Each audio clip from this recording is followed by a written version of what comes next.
And go! Welcome to the Soulless Vets podcast. I am Austin the Soulless Johnson, and with me I have Jason Slick Willie Red Tolbert. Yeah. Welcome to our first podcast. Like I said, I am Austin, and with me is Jason. Welcome on our journey of the Soulless Vets podcast. Our main goal is to kind of bring a community together. We're starting off with here in Utah, and we're both military vets, both combat vets, and we want to just bring this community together a little bit, support each other, and whatnot, and we're just kind of bullshit and fuck around and just talk about stupid topics pretty much. Hell yeah. For right now. Yeah. But please don't be shy. Let us know what you guys want to hear or see from us. Right now, we're starting off with just audio. Maybe down the line, we'll get some video and audio together. Absolutely.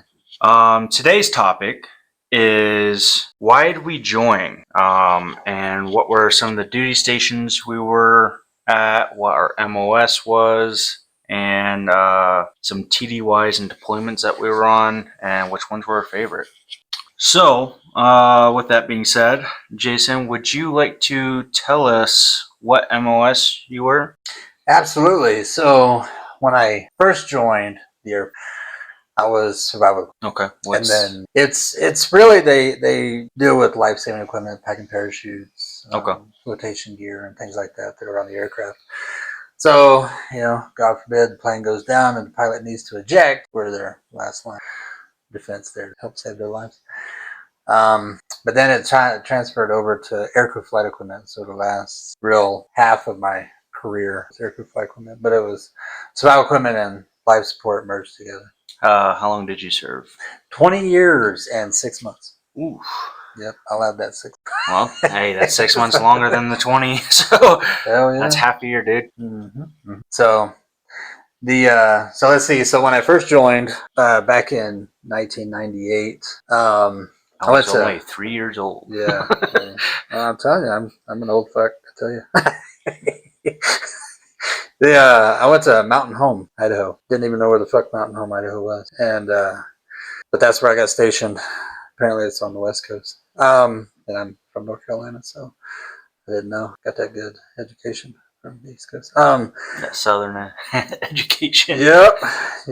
So I went over there for 7.5 years, and then I went to, it was a pretty good assignment. I'm not gonna lie, but went to Japan, Yokota after that for 5.5 years, which actually hands down my favorite. Yeah. The culture and everything over there is pretty badass, the people and everything. So I really enjoyed that one.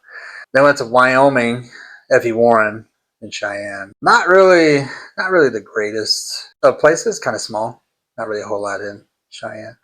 For being the capital, it's kind of small. For those that know, But I was a facility manager out there for the missile field, desolate areas and whatnot. The only downside was for the 4 years I was there, I kept hearing, "Hey, there's tornadoes," and I never saw one. I got sad.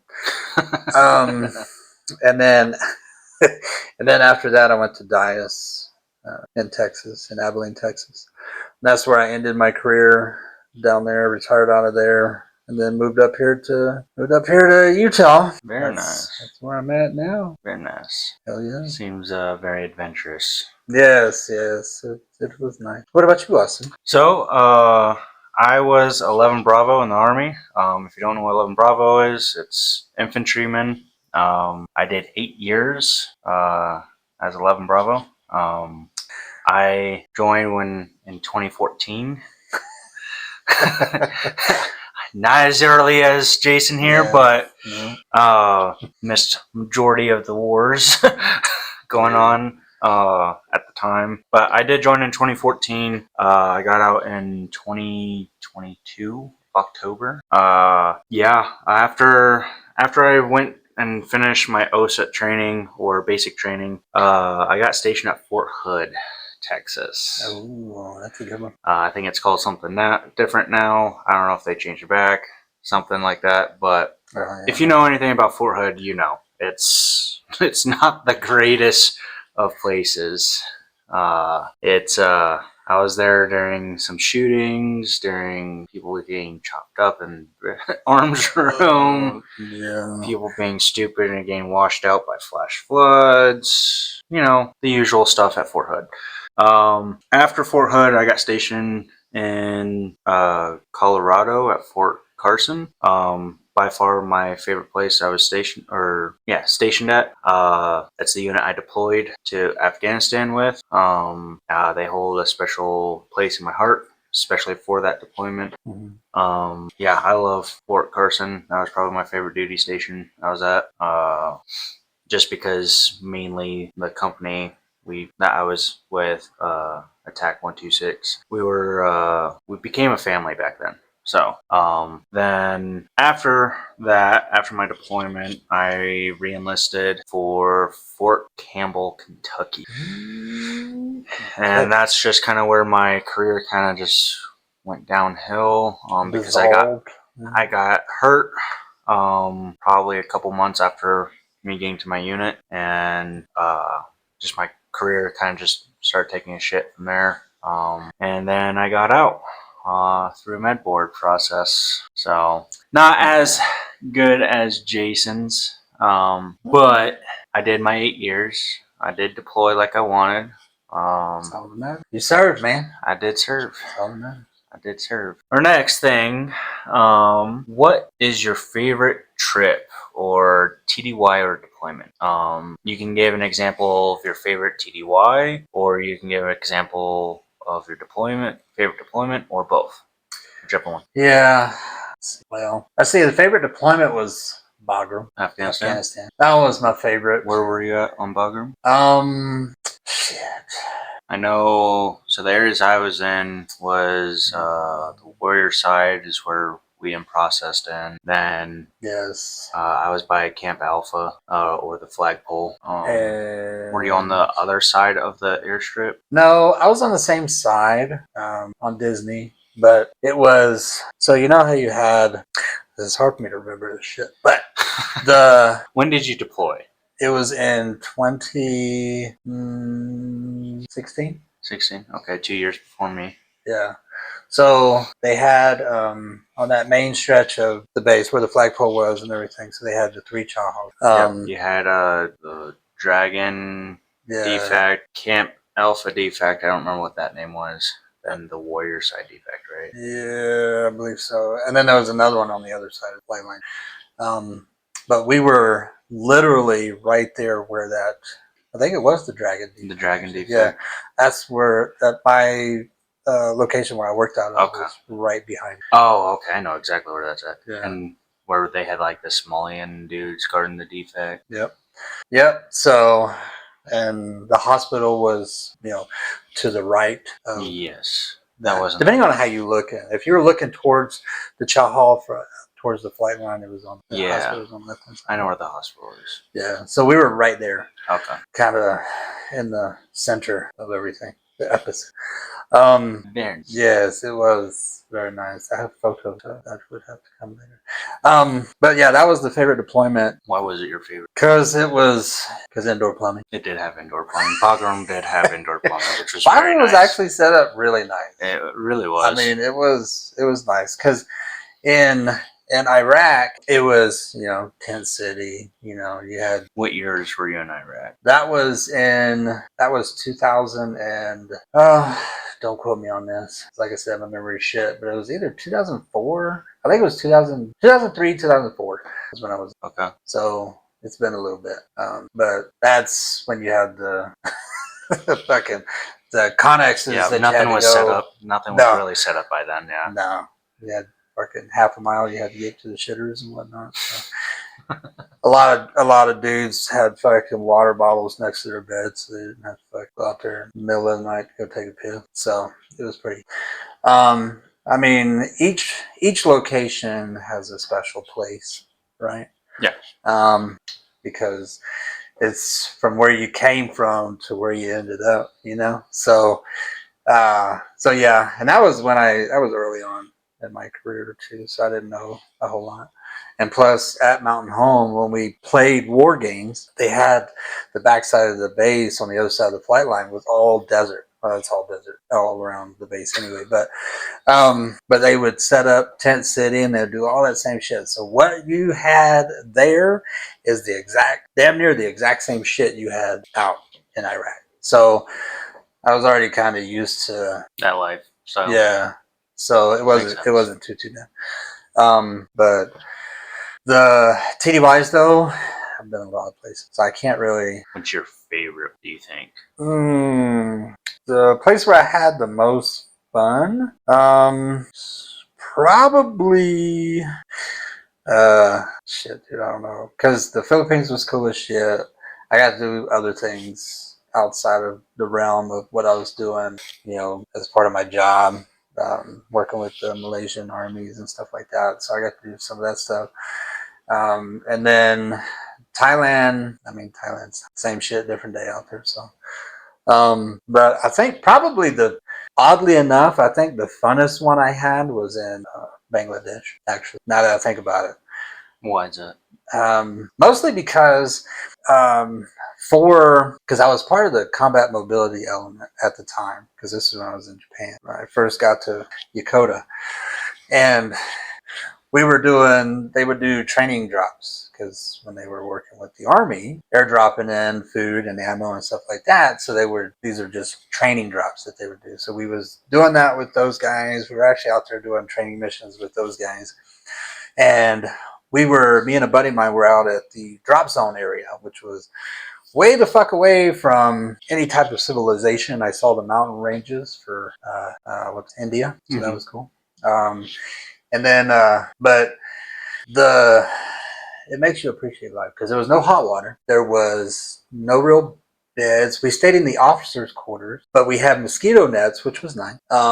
Then piece of plywood and a very small blanket. Yeah. Or padding, they called it. And so we slept on that. My bed broke apart a couple fucking times while I was there. But I don't know. You see some interesting shit, man. I saw a lot of interesting shit doing that. Their traffic stuff is all weird and wonky. People die on their scooters all the fucking time because nobody pays attention. They don't have fucking rules of the road like that. So yeah, it was pretty interesting. Pretty neat trip. Our taxi drivers that drove us around, hilarious. Got us all kinds of shit while we were out there. But yeah, that was probably the best one. As shitty as it was probably the best. Isn't that weird how sometimes that's how it goes? Yeah, it is. It is weird, because everything else was like just regular standard issue type shit. Yeah. But yeah, Bangladesh was definitely anime there. So that one, I would say that one was actually my favorite TDY. Very nice. Very nice. Yeah. Austin, what about you? So, I technically have 2 deployments. I don't consider one of them a deployment. Yeah. I consider it more of a rotation, but they said it was a deployment. I don't know. Couldn't tell you. But those 2 places were the rotation / deployment was Korea. I was in Korea for 9 months. Pretty hefty sentence, though. Yeah, but it's Korea, though. It's Korea. I've been to Korea too. So and if you've been to Korea, you kind of already know it's just pretty much just a drink sesh. Yeah, the whole time. So that one I don't really consider a deployment. I consider it a rotation, because let's be honest, it was kind of a rotation. But I don't know. It was just one of those things where Korea is Korea. Mm-hmm. Don't get me wrong, it wasn't that bad of a quotation deployment, but we were part of that big first movement of back in 2016 of pushing our forces down south. I was on that first train to move down south. So then my other deployment is Afghanistan in 2018. Whoop whoop. Yep. I initially started on Bagram, so I had a unique deployment. Let's just put it in those terms.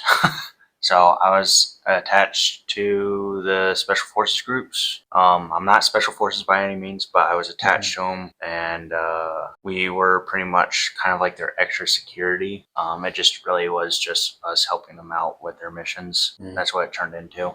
So it was a pretty active year in 2018 because Trump had that mission set of pushing ISIS to that corner of Afghanistan so we could bomb the fuck out of them. Back in 2018, most of the ODA teams that were out there or the Special Forces guys that were out there were trying to help with that mission set. So it was a very unique deployment. I started off on Bagram, then I ended up in Kabul on the camp right next to the embassy. Can't remember the name of it at the top of my head, but I got to work with first group and seventh group, two different complete group of guys. But yeah, TDY goes. I didn't really have a TDY. That's not really a thing, mainly, at least in the infantry world. Most of our TDYs are like playing war games, going out to like Fort Irwin and playing wars and stuff, or, you know, so I don't really consider those TDYs. I guess there was a kind of a mission that my platoon had when we were in Korea where we got to test the security forces defense on Osan Air Force Base in Korea, and we got to do some hoodlum shit and just pretty much just fuck up their security forces with blanks. With just a squad, we almost overran that whole base. It's I always wanted to get on that detail. it's such a fun thing to do, but we're there for a week.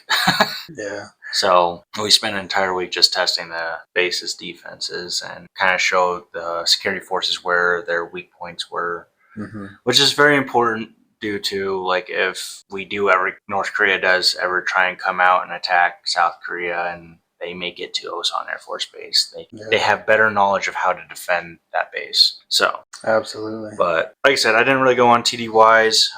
My favorite deployment was definitely Afghanistan, because, well, I don't know what it is, but getting shot at brings you a hell of a lot closer to your guys. So that shit was intense, but, you know, I didn't always have indoor plumbing while I was in Afghanistan. I did for a little bit at the beginning, but yeah. So I've been to some of those far out FOBs in Afghanistan where it is tent city. Yeah. That's like not even that big of a fucking compound at all and taking indirect fire. So, you know, I get it. I've been in tent cities, not just on deployments, but for training as well. Yeah. So I get it. I guess next thing is, why did you join? Well, so let's see. So I was born in North Carolina, but I moved to Tennessee when I was 10. So quick question. Absolutely. I'm sorry for interrupting. No, quick question. No, go ahead. Tar Heels or Duke? Duke. No, it's Tar Heels all the way. Yeah. I fucking hate Duke. Fuck those guys. Love it. Yeah. But yeah, so the town I was in, which was Morristown, there's not really, I mean, they had some factories just like any other town would have, especially small towns. The big factories are the main sources of income, but unless you want to do fast food, which is what I did when I was younger, but I worked at a couple of factories and I don't know, I guess I was being a bitch back then because I was like, fuck this. But my stepdad was like, why don't you just join the military? Get you some education or was fucking he a whatever. military guy himself? He was in the Navy for 2 years. He did a little 2-year stint, but he never saw anything. They never stepped foot on a ship or anything like that. But yeah, he was like, yeah, go join the Navy. And I was like, no, I don't think I want to. I don't want to be stuck on a ship with a bunch of dudes for 6 months or whatever. So I was like, well, what else is out there? I said, I ain't gung-ho enough for Army or Marines. Because I watched Full Metal Jacket. And fantastic movie. Absolutely fucking fantastic. So I was like, well, the little strip mall that had all the branches in it, I mean, it was just Air Force, Army, Marine, Navy. They didn't have the Coast Guard or nothing like that. So, of course, Space Force wasn't around at that time. So I was like, well, I went into the Air Force, started talking to the recruiters there, and recruiters tell you what you want to hear majority of the time. Don't believe them. Yeah, at all. Don't. And I was like, cool, yeah, great. Sounds awesome. And so I joined. I was on that delayed enlistment for like 4 months because I signed up in January of '98. And then I didn't actually end up leaving until April 1st, actually. That wasn't no joke. But yeah, it was pretty much a dead end where I was at. So it's the reason why I joined. Just kind of get some education, maybe see some shit, whatnot. And I did. So it was fun. It was a good little ride. All right. Well, for me, I grew up in a military family. My dad was Air Force. He did 24 years. So I was born into the military, so to speak. So I grew up just traveling from the get-go. Yeah, true. First state after living in England was North Carolina. I was 7 years old when we moved there, so I kind of claim North Carolina as my city or my state as well. That's why I asked you Tar Heels or Duke. Yeah, that's good. I'm definitely a Tar Heels guy. Yeah. But when I was joining, I grew up with a lot of war movies and that type of stuff, like Full Metal Jacket and whatnot. Yeah. I decided, like, I wanted to originally go to college, but that kind of fell through. So, not saying I'm dumb or anything, because I'm dumb in different ways, but it was more of that thing of, like, I knew I was going to join even after college type of situations. And so, because my applications never got approved or whatnot, I just decided to, fuck it, I'll just go now. I know I wasn't a strong swimmer, so I knew Navy and Coast Guard were out. My brother had joined the Marines a few years prior, and I didn't want to follow him. So then my dad was Air Force, and I didn't want to follow him either. So, and I also knew I wanted to be in combat. Yeah. That was just kind of one of those things. A lot of it was due to the movies and stuff growing up, but it's just something that always kind of clicked for me. Like, I'm just a land dude. I like my feet on the ground. So the only option was Army. And like I said, I knew I wanted to do combat, so I tried to stay in the combat arms and whatnot. Then I originally tried to go for Cav Scout, but I was then persuaded not to do infantry. But then I took the ASVAB score. It took me 3 times. I failed the ASVAB 3 times. So don't judge me. No. I have a thing with tests. No. Like, Yeah. I have a thing called, like, testing anxiety, and I just get horrible on fucking tests. Yeah, a lot of people have that. So I just failed the ASVAB 3 times, and so the only option that they pretty much gave me was infantry. I was like, fuck it, still combat arms, I'll take it. And I honestly, I'm glad I took the infantry, because I fucking love the infantry. Like, it sucks. Like, it was shitty a lot of times, but that brotherhood that you get with being in the infantry is exactly what I was looking for. I was looking for my brotherhood. I was looking for my family, more or less. Like a family kind of situation, and I found it at Carson. And like I said, those dudes hold a special place in my heart. Like, so it was just kind of one of those things of, I didn't really have. I was planning on going to college. Decided it's not gonna go where I wanted to, so I just decided to join right then and there. I actually signed up in January as well. That's when I signed my papers, but they couldn't get me into basic training until that September. Holy shit. Yeah, it was a long ass fucking wait for me. Damn. But pretty much that entire summer, I turned 19 during that summer. So by the time I went to basic, I was 19 years old. So damn. Yep, and it is what it is. But I'm glad I joined. I have 0 regrets. Nope, none.